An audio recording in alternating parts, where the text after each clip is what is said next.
So food is a very tied up thing with who we are. It's integral to our survival, but it's all about how we do our relationships, who we eat with. It often reflects our values.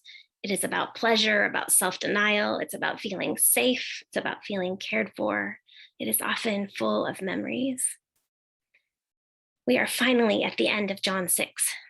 And while the lectionary has had us working through it for 6 weeks, for those in the story, it is just day 2. Yesterday, this story started with a crowd of hungry and a miracle of bread for everyone, a reminder of manna in the wilderness, of a God present in desolate and frightening places. And today, Jesus has been trying hard to help them understand something new through this lens of food. I think precisely because it is so integral to so much of life, and he is wanting them to understand something that impacts all of who they are. Jesus wants them to be hungry for him, for love, rather than for what temporarily satisfies, but ultimately does not give life. For him, food is more than food. It is a gift of himself to satisfy their deepest longings. I am the living bread. I give you myself.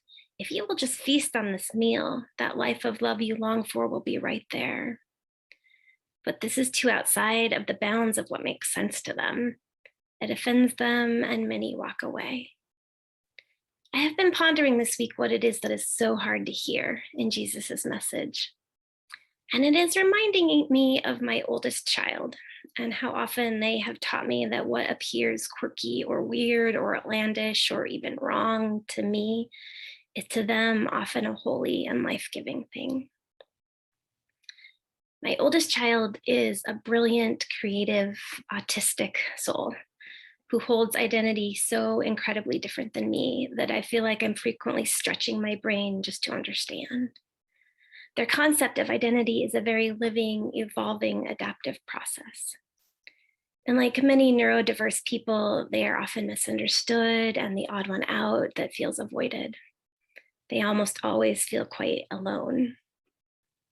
A couple of years ago, on the way home from a meeting with an online friend in person for the first time, an experience that did not go as they had hoped, they wrote this poem and shared it with me. It's helpful before I read it for you to know that their chosen name is Sunrose, a lonely star. Do you ever think about how alone the sun is? How lonely every star must be, millions and millions of miles away from all the other lights in the sky? Do you ever think about how lost the sun is? How it spins without a frame of reference in a vast ocean of solitary cosmic dust? Do you ever think about how scared the sun is? Of nothing ever seeming right, of everything she loves seeming so small it feels like nothing? Do you ever think about how much it must hurt to be the sun? The thought of such a lonely, hurting child makes me want to surround them with people, to fix their social struggles so that they can maintain friends, but this is not and has never been accessible to them.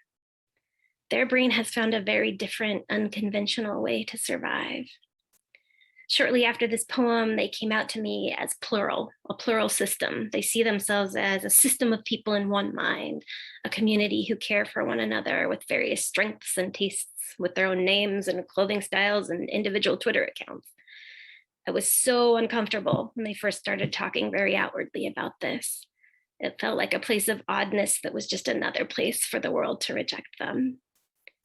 But to them who have felt alone for so long, it has been empowering. They have become a community of comfort to one another. They collaborate on projects. Petra writes the music, Nixie creates the art, Sam writes the video game code that accompanies the music and art.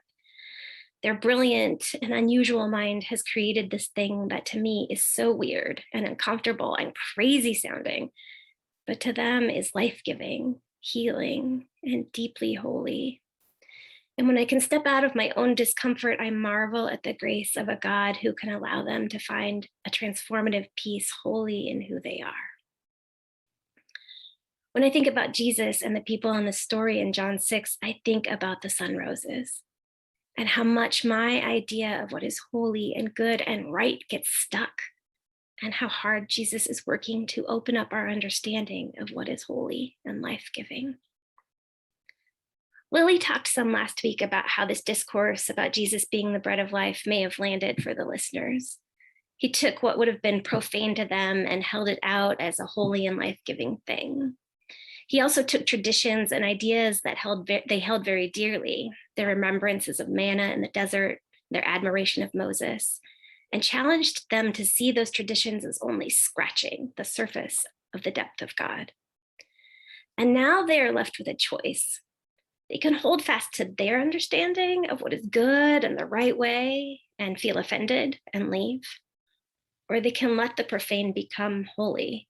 They can let the confusing become profound. They can let the different be a path to a sacred ground and stay.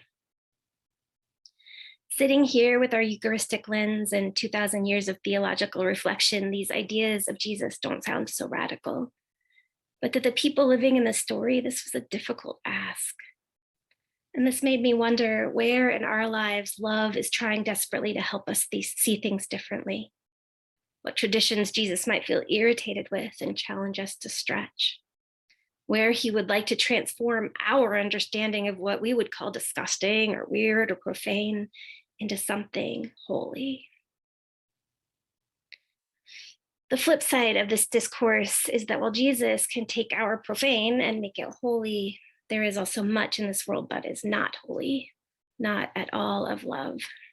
You only have to turn on the news for 1 minute to know that Jesus would be flipping over tables in marketplaces to get the world's attention about the absence of love.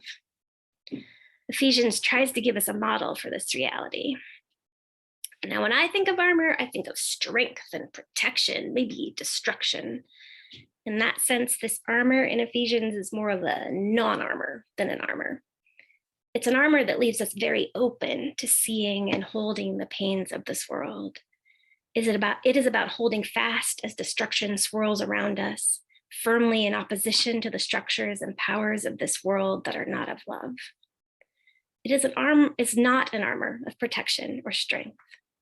It requires us to relinquish a lot of what would feel protective, to let go of an armor of privilege, of self-reliance, an armor of distraction or power, and replace it with faith and trust and love, to replace it with peace and truth and mercy.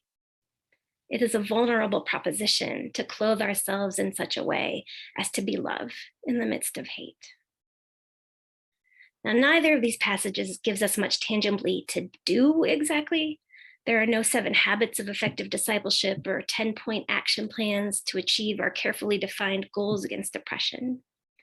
Metaphorically, we feast on Jesus, we put on love, we stand firm. The only non-metaphorical verb used in the gospel passage is believe, and in the Greek here, that's not very active either. It means to trust or to rely. The doing part of me feels super frustrated.